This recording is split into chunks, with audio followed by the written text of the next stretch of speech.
எழுத்தாளர் ஹர்ஷகுமார் அவர்களின் பத்திக்கிச்சு பத்திக்கிச்சு பெண்ணே அத்தியாயம் 5. யாழ்னி, இந்த பாவமா மூஞ்ச வச்சுக்கிறது, குழந்தை மாதிரி உதட்ட பிதுக்கிறது, இப்ப பண்ணியே ஒரு விஷயம் தலைய தட்டி விடுறது, இந்த மாதிரி ஹீரோயினிசம் இதெல்லாம் என்கிட்ட வச்சுக்காத, செம்ம கிரிஞ்சியா இருக்கு என்று அவளை முகத்தில் அடித்தாற் போல பேசவும் யாழினிக்கு கண்ணீர் அரும்பியது.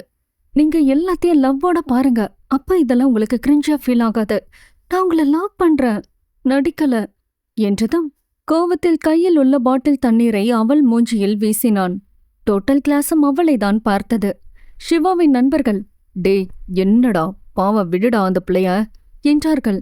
யாழினிக்கு சிறிது நேரத்தில் என்ன நடந்தது என்று புரியவில்லை. அப்படியே சிலை போல அமர்ந்திருந்தாள்.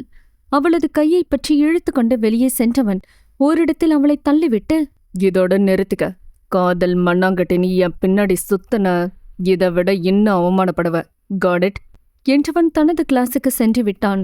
அங்கே நின்ற யாழினியின் தோழிகள் யாழினியிடம் வந்து, உனக்கு தேவையாடிதெல்லாம் உன் அழகுக்கும் தகுதிக்கும் உன்கிட்ட இருக்கிற பணத்துக்கும் எவ்வளோ பேர் உன் பின்னாடி சுத்துறாங்க, நீ என்னன்னா இவன் பின்னாடி அலையற, அவனுக்கு அழகா இருக்கும் நல்லா படிக்கிறான்ற திமிருடி என்றவர்களை பார்த்த யாழினி, ஹீஸ் சம்திங் டிஃப்ரெண்ட் டே, அவரை இன்னொரு முறை தப்பா திட்டாதீங்க எனக்காக ப்ளீஸ் என்றவள் தன் துப்பட்டாமல் முகத்தை துடைத்து கொண்டு சென்று விட்டாள்.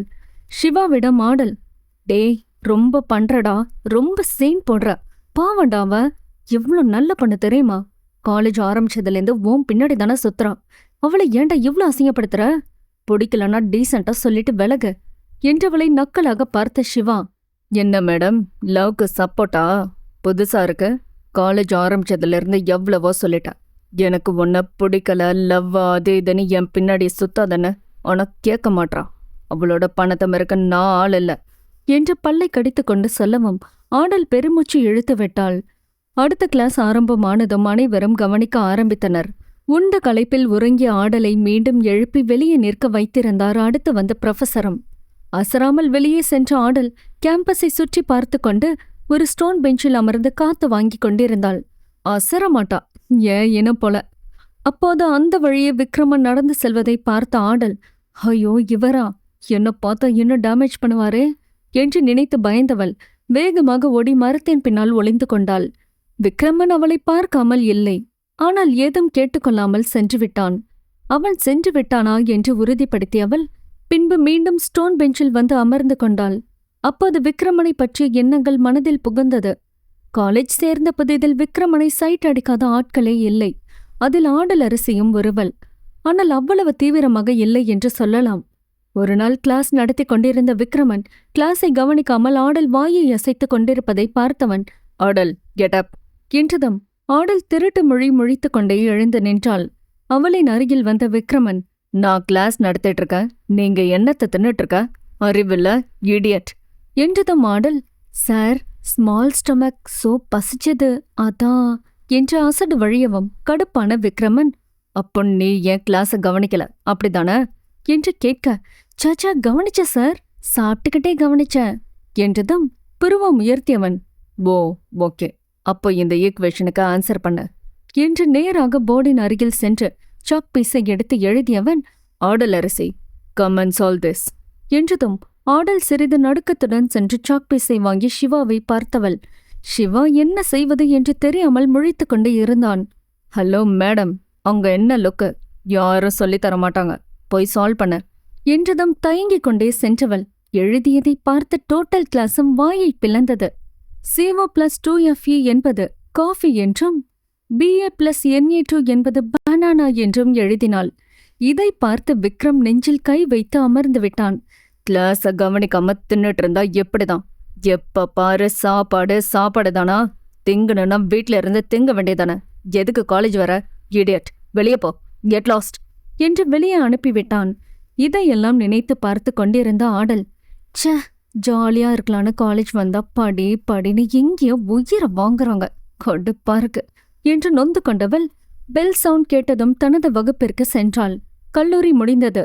நண்பர்களுடன் சேர்ந்து வெளியே வந்ததும், ஏண்டி ஆடல், இப்போ ரிசல்ட் வந்துட்டே, நீ கெமிஸ்ட்ரியில அரியர் தானே, எப்படி போய் உன் வீட்ல சொல்லுவ, உங்க அம்மா உன்னை கொன்றுவாங்களே என்று மாலினி கேட்கவும், அதெல்லாம் பாத்துக்கலாம், எங்க அப்பா பாத்துப்பாரு இல்லனா எனக்கு என்ன பொய் சொல்றதா கஷ்டம்? ஆமாடி, அதுவும் சரிதான். ஆமா, இந்த செம்ல முதல் மார்க் யாரு என்றதும், வேற யாரு, நம்ம சிவா தான் என்று கபிலன் சொன்னான்.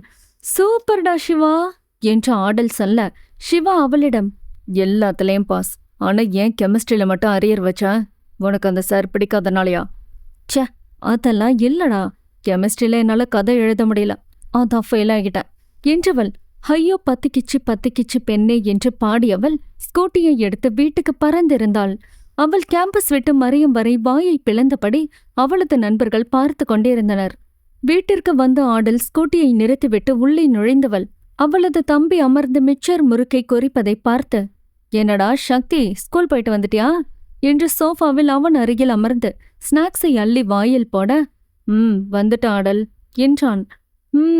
ஸ்கூல் போனா மட்டும் பத்தாதுடா, நல்லா படிக்கணும். என்ன பாரு, எவ்ளோ கஷ்டப்பட்டு படிச்சு காலேஜ் வரைக்கும் போயிட்டேன்னு. எத காலேஜ் போயிட்டேன்னு சொல்லு, கஷ்டப்பட்டு படிச்சான்னு மட்டும் சொல்லாத, கடுப்பாகிருவேன். ஏண்டா அக்காவை இப்படிதான் ஹர்ட் பண்ணுவியா? இப்ப கூட காலேஜ்ல நான் தான் முதல் மார்க் தெரியுமா என்றவளை நக்கலாக பார்த்தவன், அடல், வேணுனா என்கிட்ட மிச்சர் வேணும்னா கேளு, தரேன், ஃபுல்லா சாப்பிட. ஆனா அதை விட்டுட்டா அதை நாசுக்கா திங்குறன்ற பேர்ல இப்படியெல்லாம் பேசிட்டு கிடக்காத, தலை வலிக்குது. அதற்குள் யசோதா இடை புகுந்தவர், ஆடல், வந்ததும் போய் குளியல போடு, ட்ரெஸ்ஸை மாத்து, உட்காந்து அப்படியே கதலக்க ஆரம்பிச்சிடாத, எல்லாத்தையும் முடிச்சிட்டு வா, கிச்சன்ல கொஞ்சம் வேலை செய் என்று கூறவும், போமா, நானே படிச்சு படிச்சு டயர்டா இருக்கேன், நீ வேற, நான் போய் குளிச்சிட்டு வரேன் என்றவள் தனது அறைக்கு ஓடியிருந்தாள். டிவியை பார்த்து கொண்டிருந்த சக்தி அடுத்த வாய் வைக்கப் போக வெறும் தட்டு மட்டும் இருந்தது. அடி பாவி என்று திரும்பி பார்க்க அவள்தான் சிட்டாக பறந்து இருந்தாளே. டேய், வந்ததிலிருந்து டிவியா, போதும், டியூஷன் கிளம்பு என்று யசோதா திட்டிக்கொண்டே தனது அன்றாடம் வேலைகளை கவனிக்கத் தொடங்கினார். தொடரும். சேனலை சப்ஸ்கிரைப் பண்ணாதவங்க சப்ஸ்கிரைப் பண்ணிட்டு உங்களோட ஃப்ரெண்ட்ஸுக்கும் ஷேர் பண்ணுங்க. இந்த கதையை பத்தின உங்களோட கருத்துக்களை கீழே கமெண்ட்ஸ்ல பதிவிடுங்க. நன்றி.